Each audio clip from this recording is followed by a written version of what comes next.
नावाची उदाहरणं सांगणार नाही, बरोबर की नाही? बरोबर. आपल्या जवळची मैत्रीण, आपली मोठी बहीण किंवा अजून आपल्या नातेवाईकांमध्ये आपण मुली बघतो. आज मुली चूल आणि मूल इथपर्यंत राहिलेत का हो? नाही. आता पहिली जी परिस्थिती बघितली म्हणजे मुलींना म्हणजे ज्या महिला आहेत त्यांना सती जायला लागायचं. आता सगळेजण शांत बसाल? कुणाला बोलायचं आहे? नाही. बोलायचं असेल तर बोला बरं का, म्हणजे मी तुम्हाला असं बंधन नाही टाकणार, कारण हा आपला संवाद आहे. मला खरं तर तुमच्यासोबत संवाद साधायचा आहे, कारण संवाद म्हटलं की मला तुमचे प्रश्न कळतात आणि तुमचे प्रश्न मला कळले की मला त्याच्यावरती बोलायला अजून आवडतं. कारण आपण खऱ्या आणि वास्तविक परिस्थितीवर बोललेलं मला जास्त आवडतं आणि मी त्याच विषयावरती बोलणं योग्य समजतं. आता बघा, सतीची जी प्रथा होती पूर्वीपासून म्हणजे 1829 मध्ये ती बंद झाली, बरोबर ना? राजा राममोहन रॉय आपण म्हणतो की एक सामाजिक कार्यकर्ते ज्यांच्यामुळं ही सतीची चाल बंद झाली आणि कुठेतरी महिलांचं म्हणजे महिला सुरक्षित राहू लागल्या. मग हळूहळू आपण बघत आलो, सावित्रीबाईंनी मुलींसाठी शिक्षणाची सुविधा उपलब्ध करून दिली.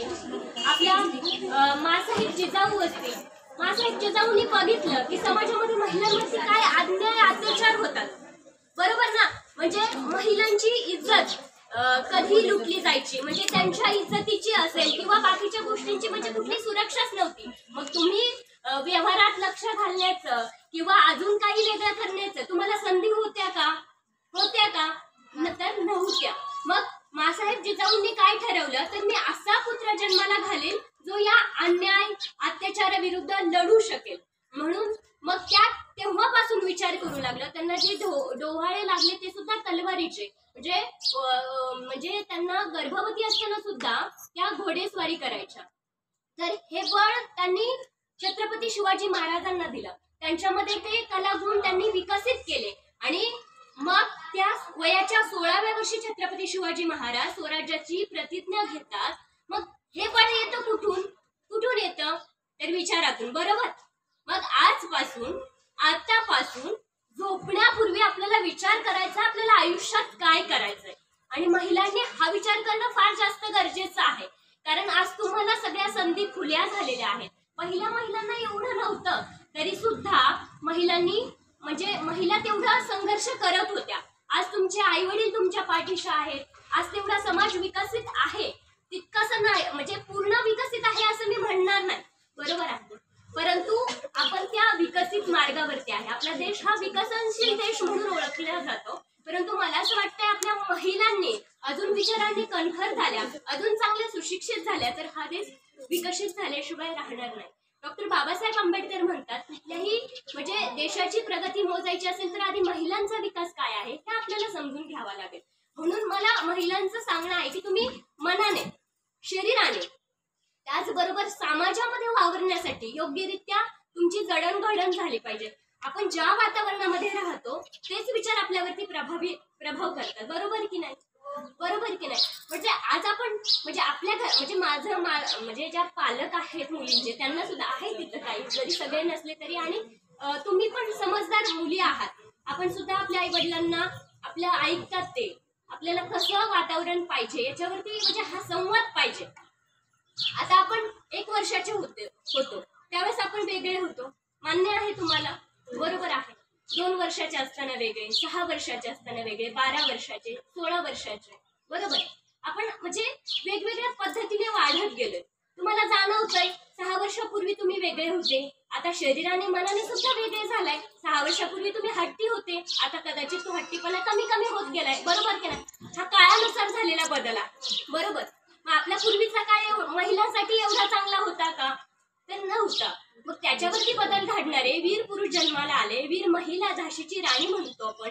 आणि हळूहळू म्हणजे बऱ्याच महिला तुमच्या अहिल्याबाई होळकर असतील, त्या महिला होऊन गेल्या ज्यांनी संघर्ष केला. संघर्ष केल्याशिवाय काही आपण करू शकतो का? म्हणून स्वतःला कधी दुबळं समजायचं नाही. परिस्थिती येणारे जीवन आपल्याला अनुभव देतं, त्या अनुभवाने आपल्याला पुढे जायचं असतं. एखादं संकट आलं किंवा एखादा असा प्रसंग आला म्हणून खचून जायचंय का आपल्याला? असे असंख्य प्रश्न, अशा असंख्य अडचणीतून आपण जाणार आहोत, बरोबर आहे. मग एका अडचणीने आपल्याला खचायचंय का? मी असं म्हणणार नाही की म्हणजे अडचणी खूप वाईट असतात, अडचणी खूप चांगल्या असतात. हा टर्निंग पॉइंट असतो, हे ओळखायचं असतं. कधी आता रयत शिक्षण संस्थेचे कर्मवीर अण्णा पाटील तुम्हाला माहित असेल, कर्मराव भाऊराव पाटील, तर ते का घडले? एका अपमानातूनच घडलेले आहेत ते.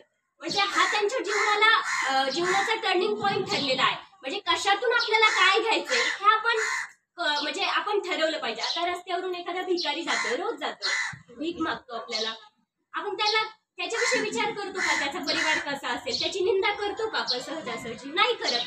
कारण आपल्याला माहिती आहे की मी हे उदाहरण का देते, कारण ज्यावेळेस तुमच्याविषयी चर्चा होऊ लागतात, ज्यावेळेस तुमच्याविषयी कोणी बोलू लागतं आणि तुम्हाला माहिती तुमचा मार्ग योग्य आहे, तुमच्या मनाला माहिती की मी योग्य दिशेने चालले, आपल्यासोबत काही मार्गदर्शकही असतात, काही चांगली लोकही असतात, परंतु त्याचबरोबर तुमची वाईट चर्चा करणारी लोकही असतात.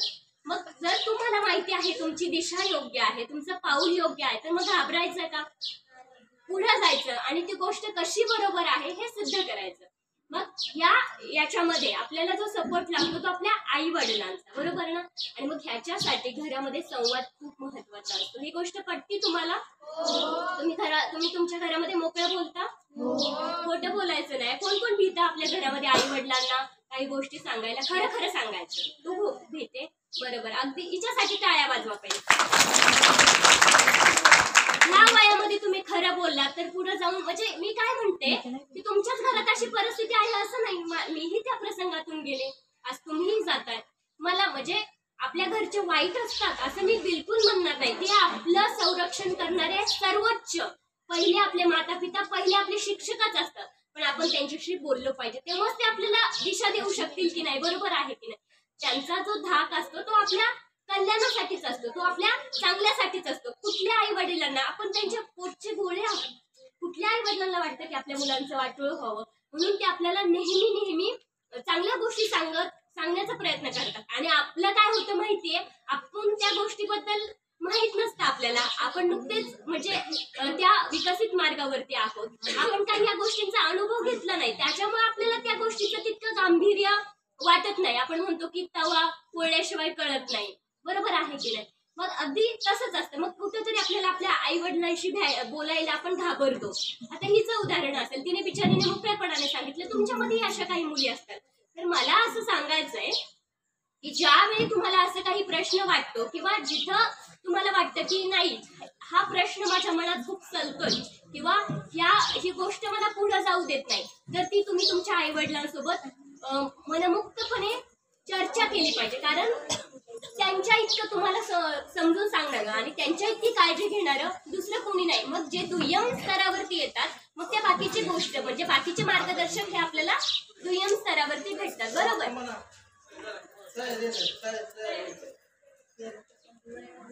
आता या वयामध्ये आपल्यामध्ये मानसिक बदल होतात, बरोबर आहे, मूड बदलतात.